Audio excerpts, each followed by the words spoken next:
ஆதமுடைய மகனே, என்னை நீ அழைத்து மன்னிப்பை தேடிக்கொண்டிருக்கும் காலமெல்லாம் உன்னை நான் மன்னித்துக் கொண்டே இருப்பேன். வலா உபாலி, எதையும் நான் பொருட்படுத்த மாட்டேன்.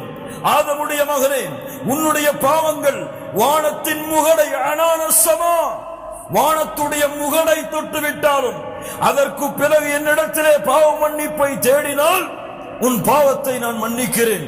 ஆதமுடைய மகனே, மறுமையிலே என்னை சந்திக்கிறாய். உலகம் முழுக்க பாவங்களை சுமந்த நிலையில், உலகம் முழுக்க பாவங்களை சுமந்த நிலையில் அந்த பாவத்தில் எனக்கு இணை வைக்கக்கூடிய பாவம் மட்டும் இல்லை என்றால், நீ சுமந்து வந்த உலகம் முழுக்க பாவங்களுக்கு நன்மைகளை தருகிறேன். லா இலாஹ இல்லல்லாஹ். அல்லாஹ்வுடைய அருளை நிரூபிக்கக்கூடிய ஹதீஸுகள் கண்ணியத்துக்குரியவர்கள்.